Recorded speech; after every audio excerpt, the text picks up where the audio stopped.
रात के सन्नाटे में एक व्यक्ति लाल चादर ओढ़े छुपते छुपते तांत्रिक के ठिकाने की ओर जा रहा था।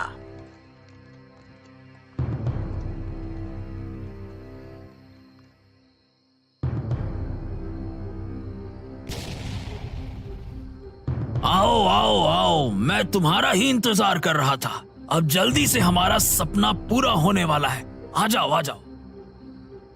अरे तुम्हारे वादे कब पूरे होंगे तांत्रिक? मैं कब राज्य पर कब्जा कर पाऊंगा? अरे अब तो मेरी उम्र भी निकलती जा रही है।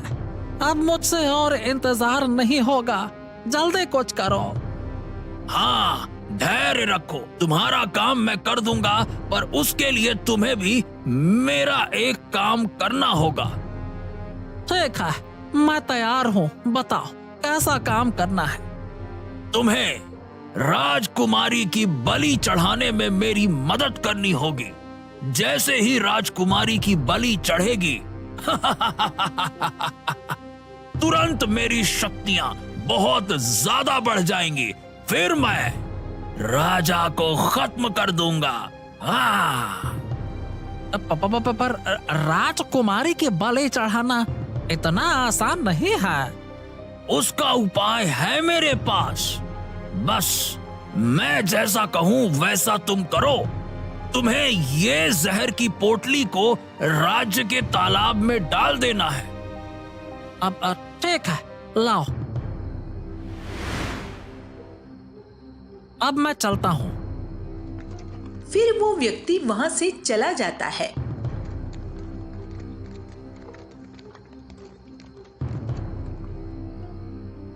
तालाब के पास जाकर उसमें जहर की पोटली डाल देता है। बहुत समय पहले की बात है। बेलापुर नामक एक सुंदर राज्य समृद्धि से भरा था, लेकिन अचानक मुसीबतों ने राज्य को घेर लिया। फसलें बर्बाद होने लगी, नदियों का जल सूखने लगा और लोग बीमारियों से जूझने लगे। इसकी वजह से राजा बहुत चिंतित थे।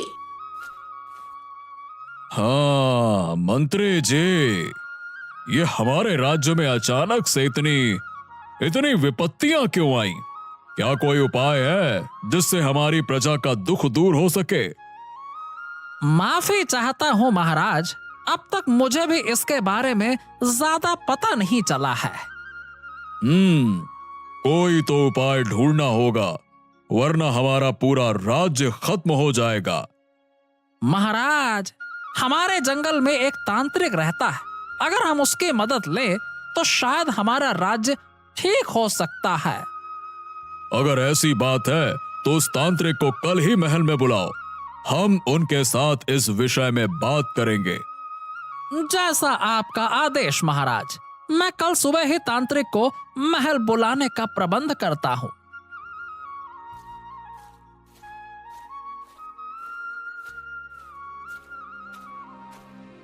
अरे ये अचानक से हमारे राज्य में ये सब क्या हो गया है? अरे सारी की सारी फसल नष्ट हो गई है। अरे सारे लोग बीमार होने लगे। कुछ समझ नहीं आ रहा है कि ये क्या हो रहा है। सच कहूँ भाई तो मुझे भी समझ में नहीं आ रहा है।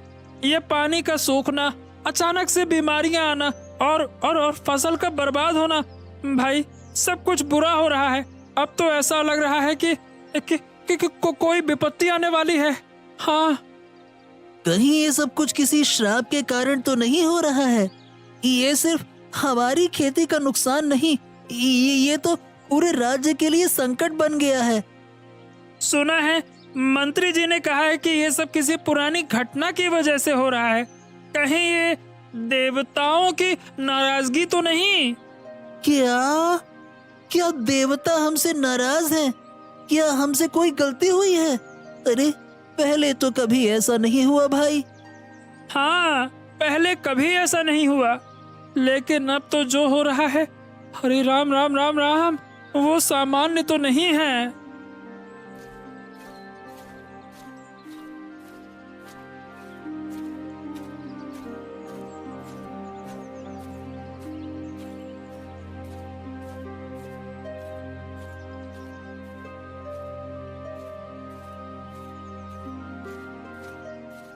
तांत्रिक, आपने हमारे राज्य की विपत्तियों के बारे में सुना होगा।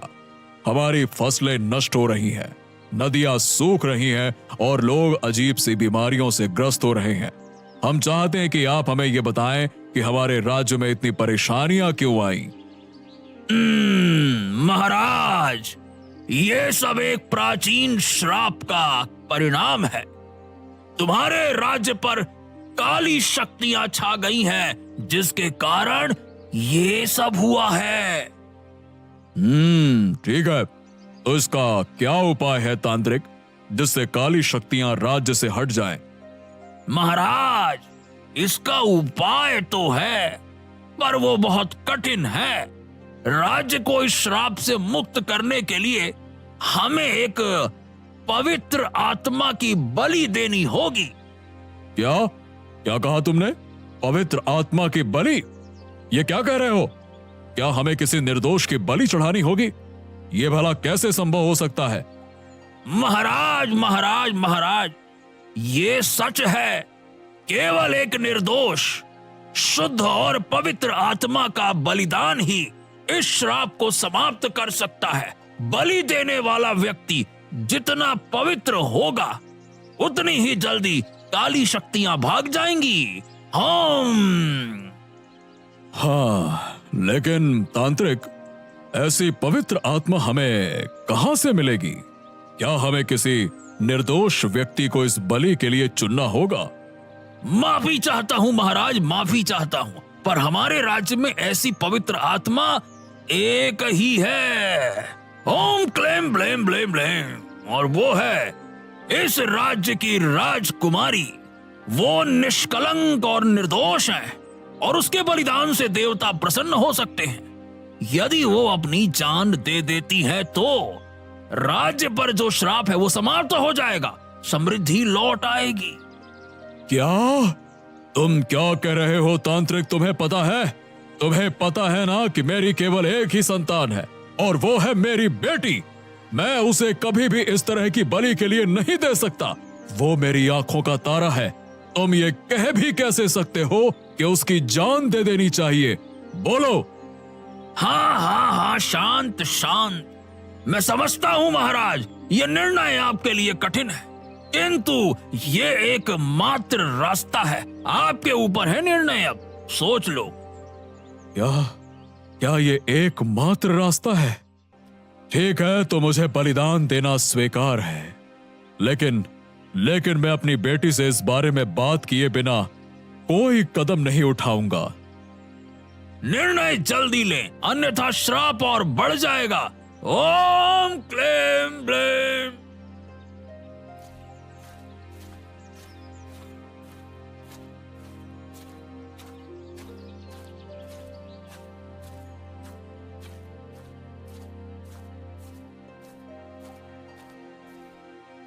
बेटा, मुझे तुमसे कुछ बहुत जरूरी बात करनी है। बताइए ना पिताजी, क्या बात है? आप इतने चिंतित क्यों हैं? बेटी, जो बात मैं तुमसे कहने जा रहा हूं वो बहुत कठिन है। ये राज्य और प्रजा के लिए है, लेकिन इस फैसले में तुम्हें मेरी मदद करनी होगी। पिताजी, आप कैसी बात कर रहे हैं? क्या हुआ? बताइए, मैं आपकी मदद कैसे कर सकती हूँ? बेटा, हमारे राज्य पर एक भयंकर श्राप छाया हुआ है और हमारे लोग कठिनाइयों से गुजर रहे हैं। तांत्रिक ने बताया कि इस श्राप को समाप्त करने के लिए हमें एक पवित्र आत्मा की बलि देनी होगी। बलि? पिताजी, आप क्या कह रहे हैं? अब ये बहुत कठिन है बेटा, लेकिन तांत्रिक ने कहा है कि इस श्राप को समाप्त करने के लिए तुम्हारा बलिदान देना चाहिए। तुम्हारी पवित्रता और निर्दोषता में ही वो शक्ति है जो इस श्राप को समाप्त कर सकती है और राज्य को समृद्धि दे सकती है। पिताजी, अगर यह राज्य और हमारे लोगों की भलाई के लिए है तो मुझे इस बलिदान को स्वीकार करना होगा। मैं नहीं चाहती कि हमारे लोग और प्रजा और भी ज्यादा पीड़ा झेले। क्या तुम सच में ये क्या कह रहे हो बेटा? पिताजी, यदि मैं अपने राज्य और प्रजा के लिए कुछ कर सकती हूँ तो मुझे गर्व होगा। मैं हमेशा आपके साथ हूँ, चाहे जो भी हो।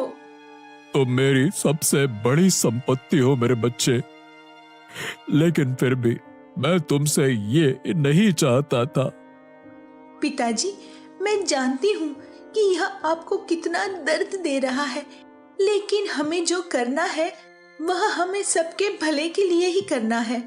मेरे बलिदान से इस राज्य को फिर से शांति और समृद्धि मिलेगी, यही मेरी अंतिम इच्छा है।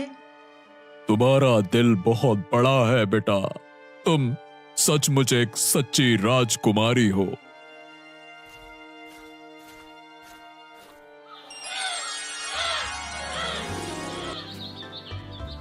अगले दिन राज्य में राजकुमारी के बलिदान के बारे में खबर फैल गई। यह खबर आग की तरह पूरे राज्य में फैल गई। क्या सच में राजकुमारी का बलिदान दिया जाएगा? अरे रे रे रे रे, राम राम राम राम, ये तो भैया बहुत दुखद है। कुछ भी कहो, वो हमारे राज्य की सबसे प्यारी बिटिया थी। सुना है कि तांत्रिक ने ही कहा था कि अगर राजकुमारी अपनी जान नहीं देंगी तो राज्य में और विपत्तियां आएंगी। लेकिन क्या सचमुच ये जरूरी है? क्या आप लोग सच में ये मानते हैं कि राजकुमारी की बलि देने से राज्य में समृद्धि लौट आएगी? हम सबके दिल टूट गए हैं। हमने सुना है कि राजा ने राजकुमारी को बलिदान देने के लिए अंतिम समय में राजी किया है।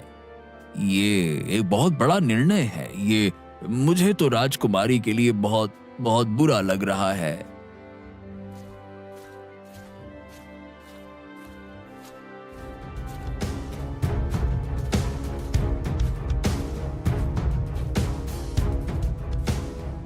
महाराज महाराज महाराज, आज अमावस्या की रात को ही राजकुमारी की बलि देनी होगी।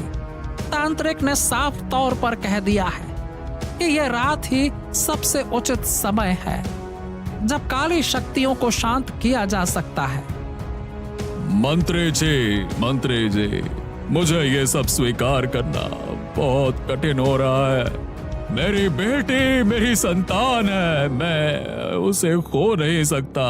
ये राज, ये सिंहासन, ये प्रजा, ये सोना चांदी, सब कुछ मेरे लिए एक तरफ है और मेरी बिटिया एक तरफ। लेकिन अगर ये राज्य और प्रजा की भलाई के लिए आवश्यक है तो मैं अपने बारे में नहीं बल्कि राज्य के बारे में सोचकर मुझे ये कदम उठाना होगा।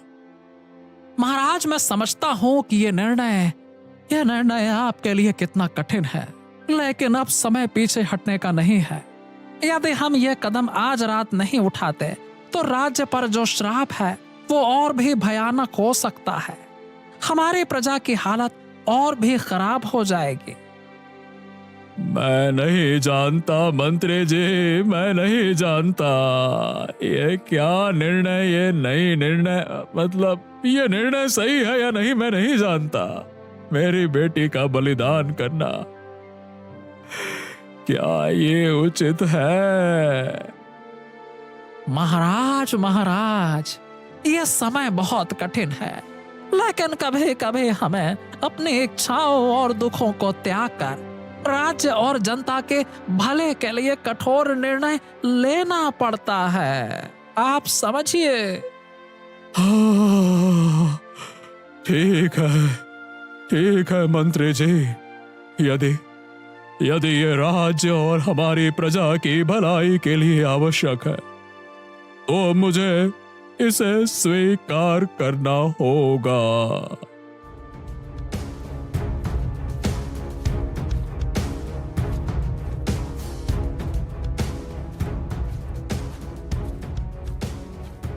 माफी चाहता हूँ राजकुमारी, पर हमें आज रात को ही तांत्रिक के पास जाना होगा।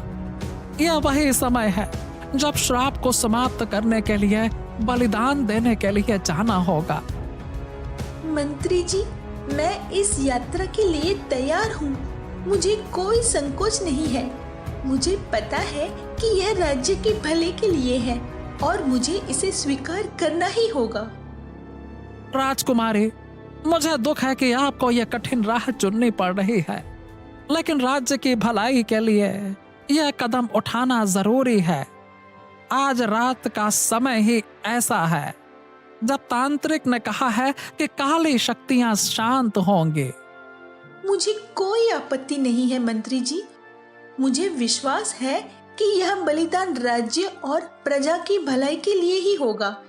मेरी मृत्यु से राज्य में खुशियां लौट आएगी और मेरे लोग फिर से समृद्ध रहेंगे।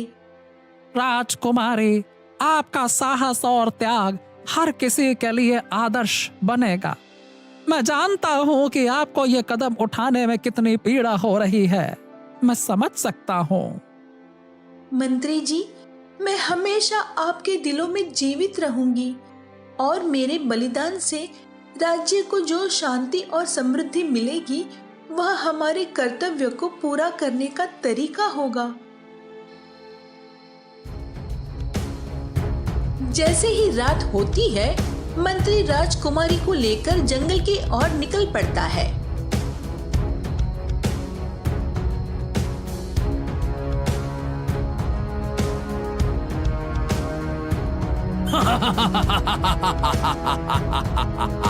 आखिरकार मंत्री, तुमने मेरा काम कर ही दिया। बस अब जल्दी से राजकुमारी की बलि चढ़ानी है और फिर से दुनिया का सबसे शक्तिशाली मैं तांत्रिक बन जाऊंगा।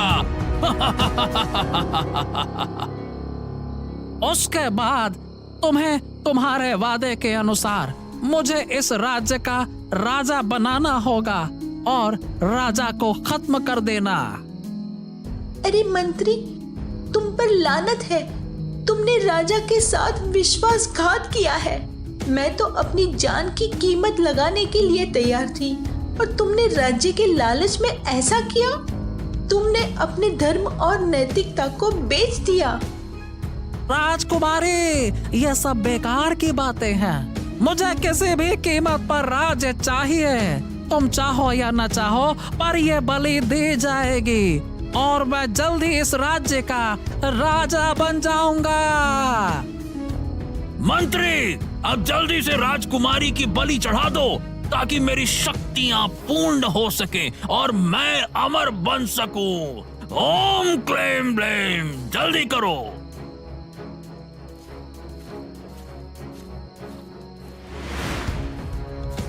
मंत्री, मुझे तुमसे ऐसी नीचता की उम्मीद नहीं थी।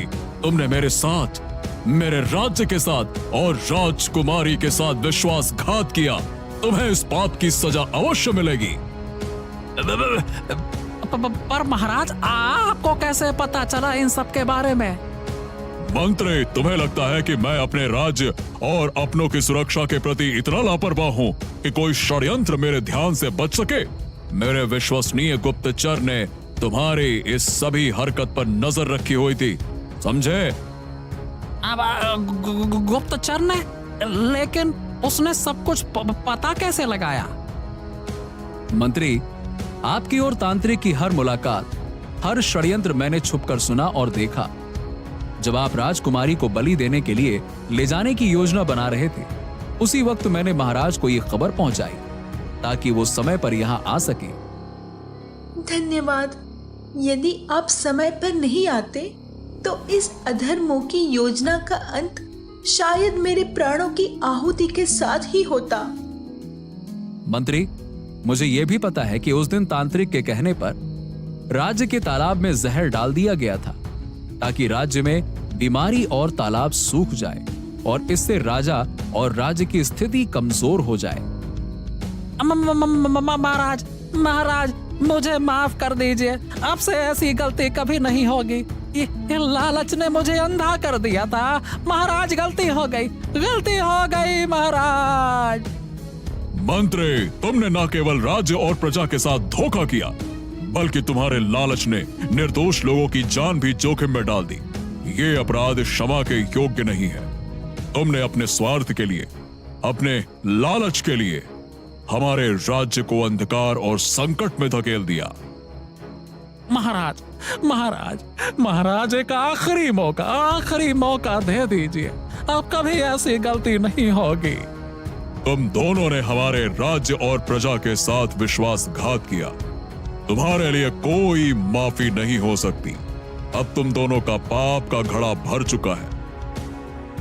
अगले दिन राजा ने वैद्य जी की मदद से तालाब में जड़ी बूटी डलवा देता है ताकि पानी का जहर खत्म हो जाए।